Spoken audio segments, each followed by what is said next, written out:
Freshers പൊതുവേ അവർക്കൊരു course എടുക്കുന്നതിന് മുമ്പ് അവർക്ക് കുറേ ഡൗട്ട്സ് വരാറുണ്ട്. അപ്പോൾ അവരുടെ വിചാരം ഒരു കോഴ്സ് പഠിക്കും, ഒരു സർട്ടിഫിക്കറ്റ് എടുക്കും, അതായിരിക്കും അവരൊരു കരിയർ പ്രൊജക്ഷൻ, ഒരു ഗ്രോത്തിലോട്ട് അതാണ് പോകുന്നതാണ്. അത് ശരിക്കും കോർപ്പറേറ്റിൽ വാലിഡ് ആണോ?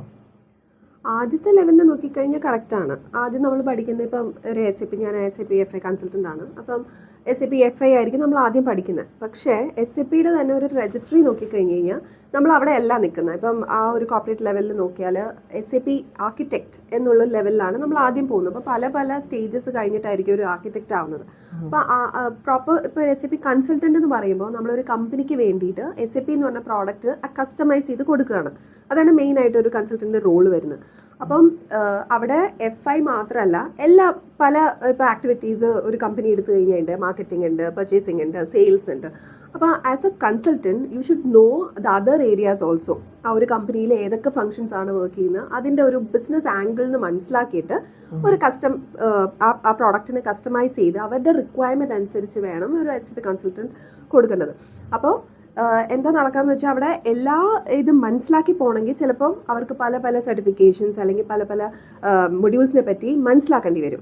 ഒരു ലോങ് ഗ്രോത്ത് എടുക്കുവാണെങ്കിൽ ഇപ്പം 5 years ഒന്നുമല്ല, എനിക്കൊരു ലോങ് കരിയർ ബിൽഡ് ചെയ്യണം, ഒരു സ്ട്രോങ് കരിയർ ബിൽഡ് ചെയ്യണമെങ്കിൽ ഞാൻ മൾട്ടിപ്പിൾ സർട്ടിഫിക്കേഷൻ എടുക്കുന്നത് ബെറ്റർ ആണ് SAP പോലത്തെ ഒരു ഇതിനകത്ത്. യെസ്, മൾട്ടിപ്പിൾ സർട്ടിഫിക്കേഷൻ എടുക്കുന്നത് ബെറ്റർ ആണ്. അപ്പം ഇപ്പോൾ FI എടുക്കാം, അല്ലെങ്കിൽ SD സെയിൽസ് ആൻഡ് ഡിസ്ട്രിബ്യൂഷൻ എടുക്കാം, മെറ്റീരിയൽ മാനേജ്മെന്റ് എടുക്കാം. അപ്പോൾ അതിൻ്റെ ഒരു ഇൻ്റഗ്രേഷൻ ആണ് മനസ്സിലാക്കി വെക്കേണ്ടത്. അപ്പോൾ ഇൻ്റഗ്രേഷൻ അറിഞ്ഞാലേ ആ പ്രോപ്പർ ബിസിനസ് ആംഗിളിന് എന്താണോ സൊല്യൂഷൻ മനസ്സിലാക്കി അത് പ്രൊവൈഡ് ചെയ്യാൻ പറ്റുള്ളൂ. ഇത് എല്ലാവർക്കും ഡൗട്ട് വരുന്നൊരു കാര്യം, ഇത് പഠിക്കുന്ന കൂട്ടത്തിൽ തന്നെ ഇതിൻ്റെ ഗ്രോത്ത് എന്ന് പറയുമ്പോൾ ആൾക്കാർ one is designation, one is pay. ഇപ്പം ഇത് സർട്ടിഫിക്കേഷൻസ് കൂടുതൽ എടുക്കുമ്പോൾ അത്ര അഡ്വാൻറ്റേജ് ഒരാൾക്ക് കിട്ടുമോ? കാരണം MS into logistics and materials management and ABAP is into coding and SuccessFactors is HR. അപ്പം ഇത്രയും 3 അറിഞ്ഞിരിക്കുന്ന ആൾക്ക് what will be the position?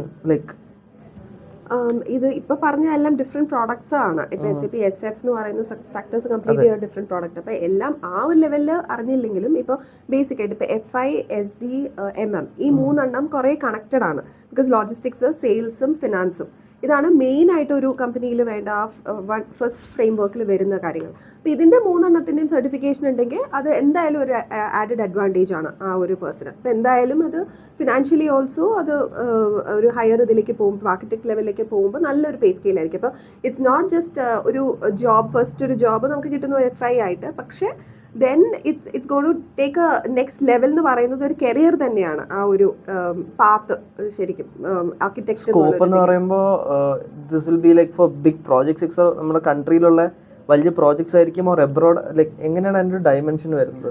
Opportunities world wide ആണ്. ഇവിടെ ഇന്ത്യയിൽ മാത്രമല്ല, ഔട്ട്സൈഡ് ഇപ്പോൾ ഗൾഫിലാണെങ്കിലും പല പല കൺട്രീസിലും SAP യൂസ് ചെയ്യുന്ന പ്രോഡക്റ്റാണ്. അപ്പം അതിൻ്റെ ഓപ്പർച്യൂണിറ്റി റിയലി ഹ്യൂജ്. ആൻഡ് ഇപ്പോഴത്തെ ഒരു ഇപ്പോൾ നടക്കുന്ന ഒരു എന്ന് വെച്ച് കഴിഞ്ഞാൽ മിക്ക കമ്പനീസും S4 എന്ന് പറഞ്ഞ ഹയർ വേർഷനിലേക്ക് മൂവ് ചെയ്യാണ്, S4HANA. സോ അതിൻ്റെ ഓപ്പർച്യൂണിറ്റിയും കൂടുതലാണ്. ഇപ്പോൾ 2030 എല്ലാ കമ്പനീസും S4HANAയിലേക്ക് മൂവ് ചെയ്യണം എന്നാണ്. അപ്പം ഇപ്പോൾ കറന്റ് യൂസ് ചെയ്തുകൊണ്ടിരിക്കുന്ന കമ്പനീസും കൂടെ ഇതിലോട്ട് ഷിഫ്റ്റ് ചെയ്യണം. എന്താണെന്ന് വെച്ച് കഴിഞ്ഞാൽ കുറച്ച് കഴിഞ്ഞ് കഴിഞ്ഞാൽ SAP തന്നെ ECCയിൽ വർക്ക് ചെയ്യുന്ന കമ്പനീസിന് സപ്പോർട്ട് കൊടുക്കില്ല. അത് കുറച്ച് നാളത്തേക്ക് ആ സപ്പോർട്ട് ഉണ്ടാവുള്ളൂ. അപ്പോൾ അതിനു മുമ്പ് they have to move to S4HANA. അപ്പോൾ S4HANA പഠിച്ച് വരുന്ന ഈ പുതിയ കൺസൾട്ടൻസിന് കൂടുതൽ ഓപ്പർച്യൂണിറ്റീസ് വരുന്നുണ്ടാവും ഇനി കമ്മിങ് ഫ്യൂച്ചർ. അപ്പോൾ next year and coming future എന്തായാലും മിക്ക കമ്പനീസും S4ലേക്ക് മൂവ് ചെയ്യുന്നതുകൊണ്ട് തന്നെ ഓപ്പർച്യൂണിറ്റീസ് കൂടുതലായിരിക്കും. സോ ഈ ടെക് കോർപ്പറേറ്റ് എന്ന് പറയുമ്പോൾ ഒരു ആവറേജ് ഫ്രഷർ ഓർ കോളേജ് ഗ്രാജുവേറ്റിൻ്റെ മനസ്സിൽ ഫസ്റ്റ് ഓടി വരുന്നത് ഇത് പബ്ലിക് ഒപ്പീനിയൻ ആണ്. പക്ഷേ 9 to 5 ആണ്, വർക്ക് ലോഡാണ്, ഭയങ്കര ഹെക്റ്റിക്കാണ്, ലൈഫ് ബാലൻസ് ഭയങ്കര കുറവാണ്. അപ്പം ഇത് ശരിക്കും സത്യമാണോ, അതോ ശരിക്കും അവിടെ എന്താണ് നടക്കുന്നത് ഒരു കോർപ്പറേറ്റ് കൾച്ചറിനകത്ത്? കാരണം കൂടുതലും ടെക് ജോബ്സ് ഫില്ല് ചെയ്യുന്നത് കോർപ്പറേറ്റ് സെഗ്മെന്റിലാണ്. അവിടെ ശരിക്കും എന്താണ് നടക്കുന്നത്? അവിടെ ഈ പറഞ്ഞ വർക്ക് ലൈഫ് ബാലൻസ് എന്തായാലും ഉണ്ട്. മിക്ക കോർപ്പറേറ്റ്സിലും വർക്ക് ലൈഫ് ബാലൻസ് നല്ലപോലെ ഉള്ളത് തന്നെയാണ്. അപ്പോൾ പ്രോജക്റ്റ് ഡിപ്പെൻഡ് ചെയ്തിരിക്കും കുറച്ചൊക്കെ. നമുക്കിപ്പോൾ ഈ ഡെഡ് ലൈൻസ് ചിലപ്പം ചില സമയത്ത് മീറ്റ് ചെയ്യേണ്ടി വരാറുണ്ട്. അപ്പോൾ അവിടെ ചിലപ്പോൾ കുറച്ച് എക്സ്ട്രാ എഫേർട്ട് ഇടേണ്ടി വരും ആ ഒരു പ്രോപ്പർ ടൈമിൽ കംപ്ലീറ്റ് ചെയ്ത് കൊടുക്കാനായിട്ട്. പക്ഷേ അതിൻ്റെ പുറമെ അതിൻ്റെ സൈഡിൽ നോക്കിക്കഴിഞ്ഞ് കഴിഞ്ഞാൽ it's A really happy and നല്ലൊരു ബാലൻസ് കൊണ്ടുപോകാൻ പറ്റുന്ന ഒരു ഇതാണ് കോർപ്പറേറ്റ് ലൈഫ്. അതെ, ഞാൻ പറയുകയാണെങ്കിൽ സ്കൂളിനെക്കാളും കൂടുതലും കോളേജ് ലൈഫ് പോലെ തന്നെ അതെ, കോളേജിൽ നമ്മൾ വർക്ക് ചെയ്യുന്ന ഒരു കൾച്ചർ പോലെ തന്നെയാണ് മിക്ക കോർപ്പറേറ്റ്സിലും. ഞാൻ വർക്ക് ചെയ്തിരിക്കുന്ന മിക്ക കോർപ്പറേറ്റ്സിലും അങ്ങനെ തന്നെയായിരുന്നു. അപ്പോൾ അവിടെ ഇപ്പോൾ ഈ ഫെസ്റ്റീവ് സീസൺസ് സ്റ്റാർട്ട് ചെയ്ത് കഴിഞ്ഞ് ഓണം സെലിബ്രേഷൻസ് ആവട്ടെ, ന്യൂ ഇയർ, ക്രിസ്മസ് സെലിബ്രേഷൻസ്, അതുപോലെ സ്പോർട്സ് ഡേ, ആനുവൽ ഡേ, അപ്പം എല്ലാം അതേപോലെ തന്നെ. അപ്പം വർക്ക് ആൻഡ് കളർഫുൾ ആണത്. വെളിയിൽ നിന്ന് ആൾക്കാരുടെ ഒരു പെർസെപ്ഷൻ മാത്രമാണിത് സ്ട്രെസ്സും. അതെ അതെ, അങ്ങനെ ഒരു ഇത് എനിക്ക് ഫീൽ ചെയ്തിട്ടില്ല. It's A mix of both fun and work balance ചെയ്ത് കൊണ്ടുപോകാൻ പറ്റുന്ന സെഗ്മെന്റ് ആണ്. You have interviewed like n number of people and you have seen lot of freshers, experienced people. അപ്പം ഇപ്പോഴത്തെ ഒരു generation when it comes to they don't know what they are missing. ചിലവർക്ക് ഇപ്പം ചില സ്കിൽസ് ഉണ്ടെങ്കിൽ അത് present ചെയ്യാൻ അറിയത്തില്ലായിരിക്കും. Present ചെയ്യാൻ അറിയുന്ന ആൾക്ക് സ്കിൽ സർട്ടിഫിക്കറ്റ് ഇല്ലായിരിക്കും. സോ ഒരു ഇൻ്റർവ്യൂ ബേസിസിൽ what is a problem there lacking? Okay, ഞാൻ കുറേ ഇൻ്റർവ്യൂസ് എടുത്തിട്ടുണ്ട്. അപ്പോൾ ഫ്രഷേഴ്സിൻ്റെ കാര്യത്തിൽ ഞാൻ മെയിൻ നോക്കിയിട്ടുള്ളതെന്ന് വെച്ച് കഴിഞ്ഞാൽ ദേ ലാക്ക് ദെയർ ഡൊമെയിൻ നോളജ്. അപ്പോൾ അവർ കോളേജിൽ നിന്ന് പഠിക്കുന്നുണ്ടാവും, പക്ഷെ അത് പ്രോപ്പർലി എവിടെയാണ് അത് ഇംപ്ലിമെൻറ്റ് ചെയ്യേണ്ടത്, എങ്ങനെയാണ് അതൊരു കോർപ്പറേറ്റ് ഇതിൽ യൂസ് ചെയ്യേണ്ടത്, അല്ലെങ്കിൽ അതിൻ്റെ ബേസ് എന്താണ്, മോസ്റ്റ് ഓഫ് ദ സ്റ്റുഡൻസ്. അപ്പം ഞാനത് എപ്പോഴും ഇപ്പോൾ ട്രെയിനിങ് കമ്പനീസിൽ പോകുമ്പോഴും ഇവർ പഠിക്കുമ്പോൾ ട്രെയിനേഴ്സിന് നോക്കേണ്ട ഒരു കാര്യം എന്ന് വെച്ച് കഴിഞ്ഞാൽ അവർക്ക് ബേസ് കൊടുക്കണം. ശരിക്കും പറഞ്ഞാൽ ആ നോളജ്, ഡൊമെയിൻ നോളജാണ് ഫസ്റ്റ് കൊടുക്കേണ്ടത്. ഇപ്പോൾ SAP FI എന്ന് പറഞ്ഞൊരു product, they might be learning that product, but they don't know why it is been used, what is the business angle to it, ആ finance part of it. Theory പഠിച്ചിട്ട് ഇപ്പോൾ കാര്യമില്ല. ഇങ്ങനെ ഒരു കോഴ്സ് ഒക്കെ പഠിക്കുമ്പോൾ സമയത്ത് ഒരു കാര്യമില്ല.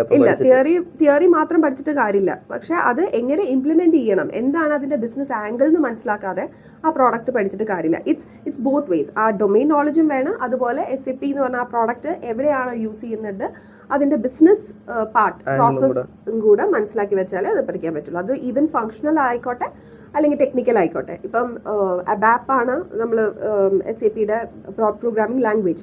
അപ്പം ABAP അറിയുന്ന ഒരാൾ കോഡിംഗ് മാത്രമായിരിക്കും പഠിക്കുന്നത്, പക്ഷെ കോഡിംഗ് മാത്രം പഠിച്ചിട്ടും കാര്യമില്ല. They should know the business angle to it. ഇപ്പം ഫിനാൻസ് ഒരു ECC ആണ് ഒരാൾ സപ്പോർട്ട് ചെയ്യുന്നത്, ABAP പേഴ്സൺ സപ്പോർട്ട് ചെയ്യുന്നെങ്കിൽ ആ ഒരു പ്രോഡക്റ്റ് അവർ ക്രിയേറ്റ് ചെയ്യുന്നുണ്ടെങ്കിൽ അല്ലെങ്കിൽ ആ ഒരു പ്രോഗ്രാം ക്രിയേറ്റ് ചെയ്യുന്നുണ്ടെങ്കിൽ അതിൻ്റെ ബിസിനസ് ആംഗിൾ എന്താണെന്ന് മനസ്സിലാക്കാതെ there is no point. Primary thing you told is domain knowledge. Domain knowledge എന്ന് പറയുമ്പോൾ they should have a 360 angle of the business and the product. പക്ഷെ അതല്ലാണ്ട് കമ്മ്യൂണിക്കേഷൻ സൈഡോ അങ്ങനെ ഇപ്പോൾ body language and because corporate people doesn't higher in the first round.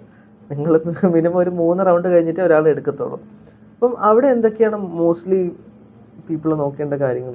ഒരു fresher അവിടെ എന്ന് വെച്ച് കഴിഞ്ഞാൽ കമ്മ്യൂണിക്കേഷൻ സ്കില്ല് ഭയങ്കര ഇമ്പോർട്ടൻ്റ് ആണ്. How they, because most of the people ഇപ്പോൾ ക്ലൈൻറ്റ് സൈറ്റിലായിരിക്കും വർക്ക് ചെയ്യുന്നത്. So how they communicate with the client and stakeholders വേറെ ഉണ്ടാവും. ഇപ്പോൾ ചിലപ്പോൾ വെൻഡേഴ്സുമായിട്ട് സംസാരിക്കേണ്ടി വരാം, ചിലപ്പോൾ ക്ലൈൻറ്റ്സ് US അല്ലെങ്കിൽ വേറെ കൺട്രീസിലുള്ള ആൾക്കാരുണ്ടാവും. അപ്പോൾ ആ language is A very important.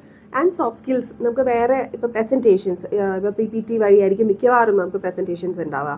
പിന്നെ കൂടുതലായിട്ട് ഡെമോ ക്ലാസ്സസ്, ട്രെയിനിങ്സ് നമുക്ക് ക്ലയൻസിന് യൂസേഴ്സ് ആണ് നമ്മുടെ ക്ലയൻസ് ആയിട്ട് വരുന്നത്. ഇപ്പോൾ ഈ പ്രോഡക്റ്റ് യൂസ് ചെയ്യുന്ന ആൾക്കാർക്ക് നമുക്ക് എക്സ്പ്ലെയിൻ ചെയ്ത് കൊടുക്കേണ്ടി വരും ഹൗ ടു യൂസ് ഇറ്റ് എന്നുള്ളത്. അപ്പോൾ അതിങ്ങനെ ഡെലിവർ ചെയ്യുന്നു എന്നുള്ളതും നമുക്ക് നോക്കേണ്ടി വരും ഒരു ഇൻ്റർവ്യൂ ടൈമിൽ. സോ മെയിൻലി കമ്മ്യൂണിക്കേഷൻ ഭയങ്കര ഇമ്പോർട്ടൻ്റ് ആയിട്ടുള്ള ഒരു ഏരിയ ആണ്. സോഫ്റ്റ് സ്കിൽസിൻ്റെ അപ്പം relevancy is like very important in the corporate world. Not only communication, അതെ എല്ലാ ലെവൽസിലും ലൈക്ക് ഇമെയിൽസ്, ഒരു കോർപ്പറേറ്റ് ഇമെയിൽ എഴുതാനായിട്ട് അറിയണം. പിന്നെ യൂസിങ് MS ഓഫീസിൻ്റെ അത് എന്തായാലും ഇമ്പോർട്ടൻ്റ് ആണ്. അപ്പോൾ അവർ ഇപ്പോൾ കോളേജിലാണെങ്കിലും അവർ പഠിപ്പിക്കുന്നുണ്ട്, പക്ഷേ എത്രത്തോളം അവർ കേപ്പബിൾ ആണ്. അപ്പോൾ നമ്മളത് ആദ്യം തന്നെ ഇൻ്റർവ്യൂവിൽ ചോദിക്കും how confident you are in using MS Office. Because Excel എല്ലാ ഫീൽഡ്സിലും യൂസ് ചെയ്ത് വരുന്ന ഒരു ഏരിയ ആണ്. MS Word and PPT presentations അതും കോളേജിൽ പഠിപ്പിക്കുന്നുണ്ട്, പക്ഷേ അഡ്വാൻസ്ഡ് ലെവൽ അഡ്വാൻസ്ഡ് ആയിട്ട്. സോ യു ആർ ടെല്ലിംഗ് ഒരു advanced level Excel it's a plus, like certification wise നോക്കുവാണെങ്കിൽ അഡ്വാൻസ് എക്സലിന്റെ ഒരു കോഴ്സസ് ലൈക്ക് +2 a CV. ഒരു CV അഡ്വാൻസ്ഡ് വേണമെന്നില്ല, ഇന്റർമീഡിയറ്റ് എക്സൽ എന്തായാലും ഇമ്പോർട്ടന്റ് ആണ്. അതിന്റെ ഒരു സർട്ടിഫിക്കേഷൻ ഒരു CV ബൂസ്റ്റ് അപ്പ് ചെയ്യും. ലിങ്ക്ഡ്ഇൻ ഇപ്പോഴും it's A platform like is it still active? Like most people are saying LinkedIn is not active. ഇല്ല, പക്ഷേ ഇറ്റ് ഈസ് വെരി ആക്റ്റീവ്. അതിപ്പം ഒരു സ്റ്റുഡൻറ്റ് ജസ്റ്റ് പാസ് ഔട്ട് ആയി കഴിഞ്ഞ് കഴിഞ്ഞാൽ everybody should create a LinkedIn profile. എന്നാൽ they have to be visible to the public. വേറെ corporates ആണെങ്കിലും കമ്പനീസ്, ഇപ്പോൾ അവർക്ക് ഇൻട്രസ്റ്റ് ഉള്ള ഏരിയ ഏതൊക്കെയാണ്, അത് ഒരു it's like creating a profile where ഒരു it's like a resume online. Yeah, like, resume. which keeps updating. Yes. So you still believe connecting with people, reaching out to them. പഴയ old standard method still works in 2026, right? Yes, LinkedIn ആദ്യം നമ്മൾ ഏതൊരു resume വന്നാലും first thing what we do is before the interview is just go check the LinkedIn. അത് ഇപ്പോഴും standard ആണ്. So at least ഒരു profile നമുക്ക് കിട്ടും ആ പേഴ്സണെ പറ്റിയിട്ട്. So it's much easier for us to connect with him during the interview. You have seen lot of students like പഠിച്ചിറങ്ങി പോയ സ്റ്റുഡൻസിനെ കണ്ടിട്ടുണ്ട്. അപ്പോൾ ഇപ്പം വരുന്ന ഒരു സെറ്റ് ഓഫ് പീപ്പിൾ, ലൈക്ക് എനിക്ക് വന്നൊരു കേസാണ്, they can manage family, work and അവരുടെ പേഴ്സണൽ ടൈം. ഇത് ബാലൻസ് ചെയ്തുകൊണ്ട് പോകാൻ പറ്റുന്നില്ല, കാരണം അവർക്ക് ഫോക്കസ് പോകുന്നു. പക്ഷെ ഐ ഫെൽറ്റ് പണ്ടുള്ള ആൾക്കാർ was much more concentrated to this. എന്തെങ്കിലും എക്സ്പീരിയൻസ് ഉണ്ടോ? യെസ്, എനിക്ക് അങ്ങനെ പറയുമ്പോൾ ഒരു എക്സ്പീരിയൻസ് ഉണ്ട്. ഇതെന്ന് വെച്ചാൽ ഇതിൽ മെയിനായിട്ട് കമ്മിറ്റ്മെൻ്റ് ആണ് വേണ്ടത്. അപ്പം ഒരു എക്സാമ്പിൾ ഞാൻ പറയാം. ഇതിന് മുമ്പുണ്ടായിരുന്ന ഒരു സ്റ്റുഡൻറ്റ് ഒരു 4 years എക്സ്പീരിയൻസ് ഉണ്ടായിരുന്നു ഫിനാൻസിൽ, and he was working in night shift. അപ്പം അത്രയും ഫാമിലി ഉണ്ട്, മാരീഡാണ്, കുട്ടിയുണ്ട്, നൈറ്റ് ഷിഫ്റ്റ് ആണ്. ആൻഡ് അപ്പോൾ ആൾക്ക് വേണ്ടി മാത്രം we had given A training in the morning around 11:30 ആ സമയത്ത്. So that he was able to do the course. ഇപ്പോൾ ഒരു 3.5 months എടുത്ത ഒരു കോഴ്സാണ്. അപ്പോൾ നമുക്ക് ഇപ്പോൾ SAP FI എന്നോ അല്ലെങ്കിൽ ഏതെങ്കിലും ഒരു മൊഡ്യൂൾ പറയുകയാണെങ്കിൽ ഇറ്റ്സ് റിയലി വാസ്റ്റ്, പഠിക്കാൻ കുറേ ഉണ്ട്. അപ്പോൾ നമുക്ക് ഈ ഒരു ലിമിറ്റഡ് ടൈം കൊണ്ടാണ് നമ്മളത് കംപ്ലീറ്റ് ചെയ്യുന്നത്. ട്രെയിനിങ് ആ ഒരു പർട്ടിക്കുലർ ടൈമിൽ 2 hours കൊടുക്കാൻ പറ്റുന്ന ട്രെയിനിങ് ആണ് കൊടുക്കുന്നത്. പക്ഷേ the effort that student has put in, അതെനിക്ക് നല്ല ഓർമ്മയുണ്ട്. ദാറ്റ് അത്രയും കമ്മിറ്റഡ് ആയിരുന്നു. റെഫറൻസ് വെച്ചിട്ടും പല പ്രാക്ടീസസ് ത്രൂവും ഡെമോ ക്ലാസ്സസ് അറ്റൻഡ് ചെയ്തിട്ടും കുറേ എഫേർട്ട് എടുത്തിട്ടാണ് ആൾ പഠിച്ചെടുത്തത്. അപ്പം അങ്ങനെ ഒരു കമ്മിറ്റ്മെൻറ്റ് ഉണ്ടെങ്കിൽ I'm sure that you will be able to get into next level. ഇപ്പം ആ അക്കൗണ്ട്സ് മാത്രം ബേസ് നല്ല അക്കൗണ്ട്സ് 3 years അക്കൗണ്ട്സ് ഉണ്ടായിരുന്ന ഒരാൾ SAP FI കൺസൾട്ടൻ്റ് ആയിട്ട് easily he was able to get a job. It's because of his commitment towards this. Our 3.5 so months commitment plus the support you people gave, like that ended in a like a good story എന്ന് പറയുന്ന പോലെ. It's in a പുള്ളിക്കൊരു he got a life out of it, right? yes അത് ശരിക്കും പറയുകയാണെങ്കിൽ എന്താ വെച്ചാൽ നമുക്കൊരു job മാത്രമായിരുന്നില്ല, it was like a career for him. അപ്പം ലൈഫ് തന്നെ അത് വെച്ചിട്ട് കംപ്ലീറ്റ്ലി മാറുമായിരുന്നു, സെറ്റ് ആവുമായിരുന്നു. ഇനീഷ്യലി ഇപ്പോൾ ഒരു റിസ്ക് എടുത്തിട്ട് somebody who wants to learn ഒരു SAP മോഡ്യൂൾ പഠിക്കണം, initially if he is taking a 3 months 4 month risk, it will be a life changing moment. Yes, right?